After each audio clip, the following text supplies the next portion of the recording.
Hello everyone, स्वागत है आपका हमारे यूट्यूब चैनल में। दोस्तों, आज का जो वीडियो है वो एक बिगिनर के लिए है जिनको अभी सेंटेंस अगर अच्छे से नहीं बनाने आता है, उनका हिंदी से इंग्लिश टू अनुवाद करने नहीं आता है, उनके लिए है। तो अगर आप क्लास 6 में हैं, 7th में हैं, 8th में हैं, 9th में हैं या आप बिगिनर हैं सेंटेंस बनाने में, तो ये आपके लिए वीडियो है। तो आपको ये वीडियो पूरा देखना चाहिए। चलिए स्टार्ट करते हैं। देखिए, एग्जाम के दिन की कहानी है। तो एक लड़के की बात हो रही है जिसका नाम मोहन है। मोहन एक गांव का मेहनती लड़का था।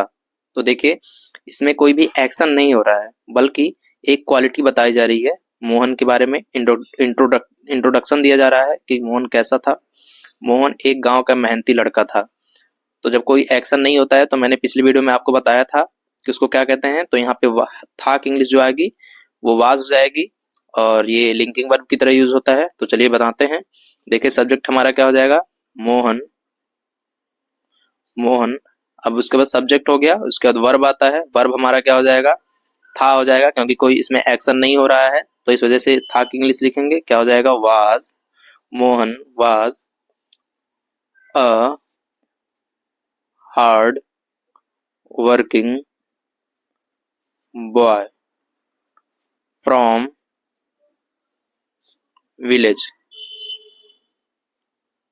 ठीक है, तो इसमें क्या हो जाएगा, ये हमारा हो जाएगा, ये जो हमारा वाज है ये हेल्पिंग वर्ब है।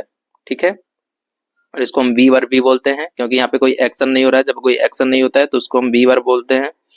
तो ये हमारा सेंटेंस हो जाएगा। अब चलिए अगले सेंटेंस की तरफ चलते हैं। देखिए, अगला जो सेंटेंस है वो कह रहा है आज उसका बहुत जरूरी एग्जाम था। तो इसमें आपको एक समझने वाली चीज है। पहले मैं इसका इंग्लिश अनुवाद कर देता हूँ, फिर मैं आपको बताता हूँ क्या समझने वाली चीज है इसमें। देखिए, अब क्या है, आज। आज की इंग्लिश क्या हो जाएगी, टुडे। अब देखिए, आज उसका बहुत जरूरी एग्जाम था। तो किसका था, मोहन का। मोहन मतलब he had a very important exam. अब देखिए, आप सोच रहे होंगे कि यहाँ पे हैड क्यों लगा, क्योंकि ये पास्ट में है तो वाज लगना चाहिए। अगर वाज नहीं लगना चाहिए तो यहाँ पे हैड क्यों लगा। तो देखिए, मैं आपको बताता हूँ, इसमें यही मैं समझाना चाहता था आपको।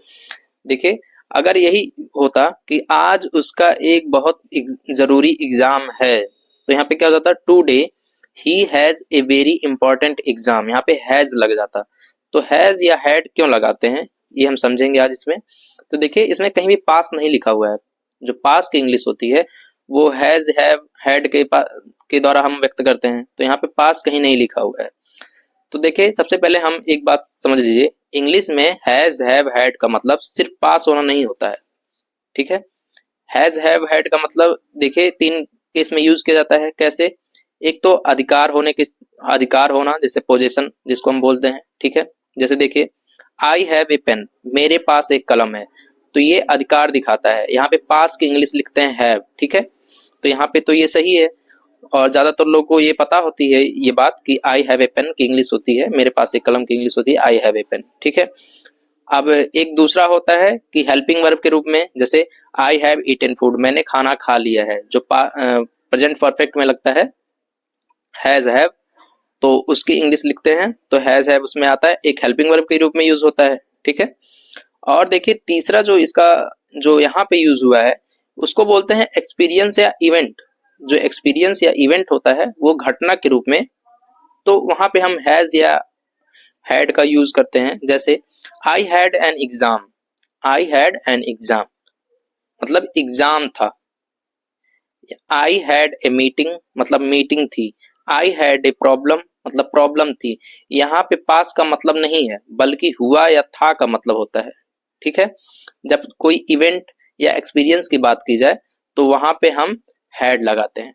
ठीक है, तो उसका बहुत जरूरी एग्जाम था, तो he had a very important exam. तो आप इस बात को समझ पाए होंगे। ठीक है, अब शुरू करते हैं अगला सेंटेंस।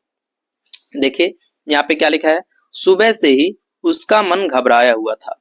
तो उसका मन, यहाँ पे जो बात हो रहा है उसका मन, उसका मन का मतलब किसकी बात हो रही है, मोहन की ही बात हो रही है। ठीक है, मोहन की बात हो रही है, तो सब्जेक्ट हमारा क्या हो जाएगा, ही।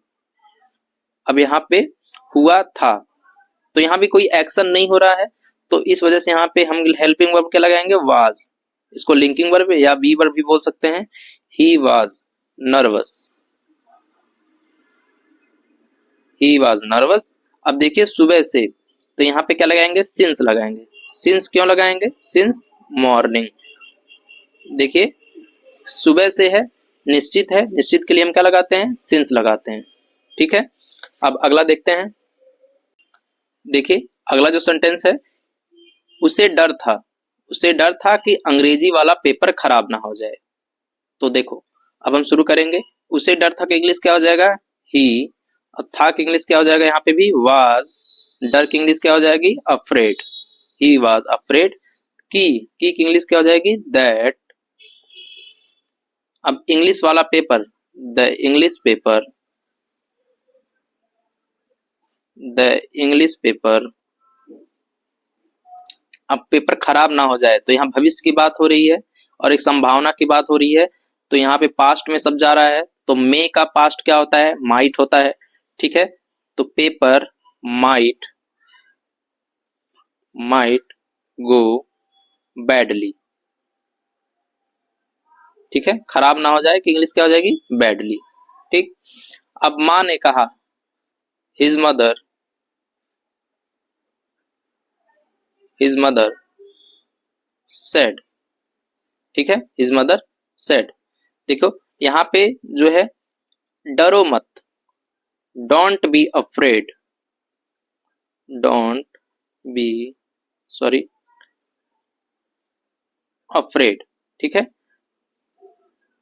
जो आता है वही लिखो, right, right what you know. ठीक है, तो ये सेंटेंस क्या कहता है, माँ ने कहा डरो मत, जो आता है वही लिखना। His mother said don't be afraid, right what you know. ठीक है, ऐसे ही सेंटेंस के लिए अगर आपको सेंटेंस अच्छा लगा हो तो हमारे चैनल को सब्सक्राइब करिए, और आगे भी ऐसे ही हिंदी टू इंग्लिश ट्रांसलेशन की वीडियोस हम लाते रहेंगे। Thank you.